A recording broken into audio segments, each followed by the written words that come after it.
আসসালামু আলাইকুম, আমি ইমরান। এই কম্পিউটারে আপনাকে স্বাগতম। বন্ধুরা, আপনারা সবাই কেমন আছেন? আশা করি অনেক ভালো আছেন। আজকে এই ভিডিওতে আমি আপনাদের সাথে শেয়ার করব কিভাবে অনেকগুলো ছবিকে স্ক্যান করে একটি ক্লিক করেই সবগুলো ছবি বা ডকুমেন্টকেই ক্রপ করে নেবেন। তো বন্ধুরা, ভিডিওটি শুরু করার আগে আপনাদের কাছে আমার একটি অনুরোধ, ভিডিওটি না টেনে সম্পূর্ণ দেখবেন। আর আপনি যদি আমার চ্যানেলে নতুন দর্শক হয়ে থাকেন, প্লিজ চ্যানেলটি সাবস্ক্রাইব করে রাখুন, পাশে থাকা বেল বাটনটি ক্লিক করে রাখুন, যাতে করে সামনের ভিডিওগুলো আপনি সহজেই পেয়ে যান। চলুন স্টার্ট করি।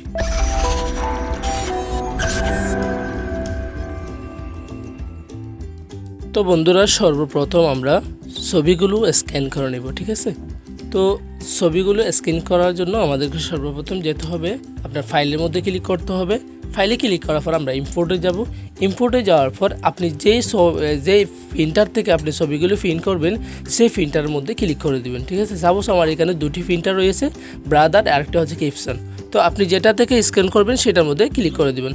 সাপোজ আমি এখান থেকে ব্রাদারের মধ্যে ক্লিক করে দিলাম, ঠিক আছে? ব্রাদারের মধ্যে ক্লিক করে দেওয়ার পর আমাদের সামনে এখানে দুটি অপশন আছে, একটা হচ্ছে কি ফ্রি স্ক্রিন আর একটা হচ্ছে কি স্টার্ট। তো ফ্রি স্ক্রিন এটা হচ্ছে কি আপনার, অর্থাৎ এই স্ক্রিন করার আগে আপনি যদি দেখতে চান তাহলে সেটা আপনি ফ্রি স্ক্রিনের মধ্যে ক্লিক করবেন। আরেকটা জিনিস আমাদেরকে খেয়াল রাখতে হবে, সেটা হচ্ছে কি আমরা রেজুলেশন 300 দিয়ে দেবো, ঠিক আছে?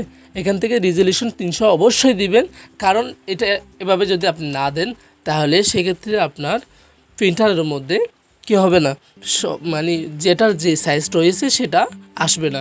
সেটা আর যা আসার জন্য আমাদেরকে এখান থেকে কিন্তু অবশ্যই 300 দিয়ে দিব সাইজ, ঠিক আছে? এরপর ফিন স্ক্রিনে ক্লিক করে দিলাম। ফিন স্ক্রিনে ক্লিক করে দেওয়ার পর আমাদের সামনে এরকম সবগুলি আমি যে ফিন করেছি সবগুলি চলে আসবে।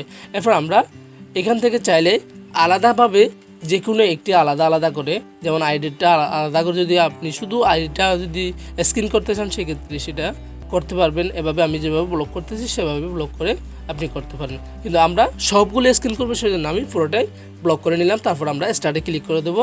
স্টার্টে ক্লিক করে দেওয়ার পরে সেটা আপনার লোড নেবে একটু। আমাদের স্ক্রিনটি হয়ে গেল। এখন আমরা এটাকে ক্লোজ করে দেব, ঠিক আছে? ক্লোজ করে দেওয়ার পর দেখেন এখানে আমাদের সামনে পুরো পেজটা চলে আসলো।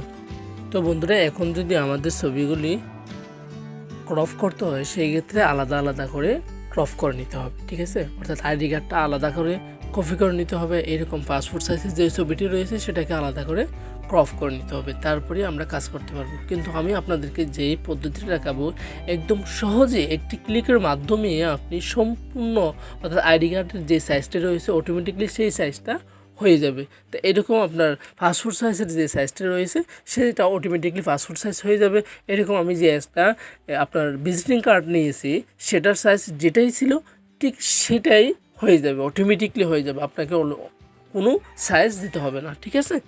তো সেটা করার জন্য আমাদেরকে সর্বপ্রথম ফাইলে ক্লিক করতে হবে।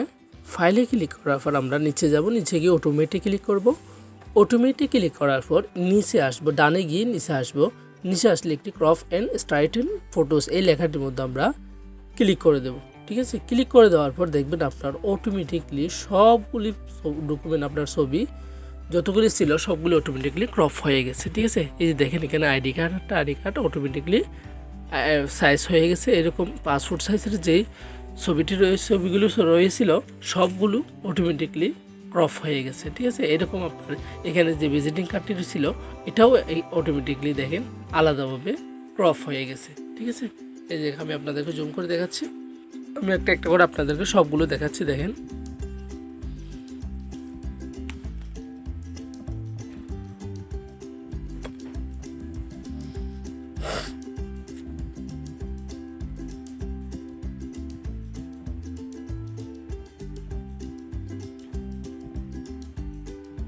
তো বন্ধুরা, এখন আমরা যদি ছবিগুলোকে আলাদাভাবে নতুন একটি পেজের মধ্যে প্রিন্ট করতে চাই সেক্ষেত্রে আমাদেরকে একটু নতুন পেজ নিয়ে নিতে হবে, ঠিক আছে?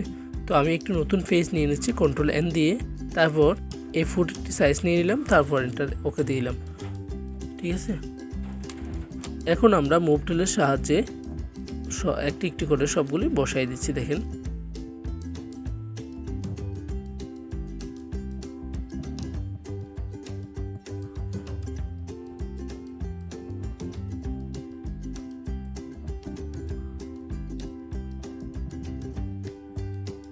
এই ছবিটি হচ্ছে আপনার আড়াআড়ি, এটাকে আমরা যদি ঘুরিয়ে নিতে চাই সেক্ষেত্রে কিবোর্ড থেকে কন্ট্রোল টি দিয়ে আমরা এটাকে শিফট চেপে ধরে মাউস দিয়ে টান দিলে আপনার এটা ঘুরে যাবে, ঠিক আছে।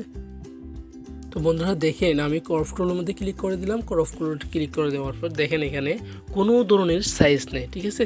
সাইজ না থাকা সত্ত্বেও এখানে দেখেন আইডি কার্ড সাইজ অটোমেটিকলি হয়ে গেছে, এরকম স্টাম্প সাইজ হয়ে গেছে, এরকম আপনার এই ভিজিটিং কার্ডের যে সাইজটি রয়েছিল অটোমেটিকলি সেই সাইজ অনুযায়ী ভিজিটিং কার্ডটি অটোমেটিক সাইজ হয়ে গেছে, ঠিক আছে। আমি কিন্তু ক্রপ টুলের মধ্যে কোনো ধরনের সাইজ দেইনি, ঠিক আছে। তো বন্ধুরা আজকের এই ভিডিওটি আপনার কেমন লেগেছে সেই সম্পর্কে আপনার মতামত কমেন্ট বক্সে জানান। এই ভিডিওটি ভালো লাগলে লাইক করুন, বন্ধুদের সাথে শেয়ার করুন। আইএ কম্পিউটারে আপনি যদি নতুন দর্শক হয়ে থাকেন আমার অন্যান্য ভিডিওগুলো দেখতে থাকুন। এতক্ষণ সাথে থাকার জন্য আপনাকে অসংখ্য ধন্যবাদ। তো আজকে এই পর্যন্ত, ভালো থাকবেন, সুস্থ থাকবেন, আল্লাহ হাফেজ, আসসালামু আলাইকুম ওয়া রাহমাতুল্লাহি ওয়া বারাকাতুহু।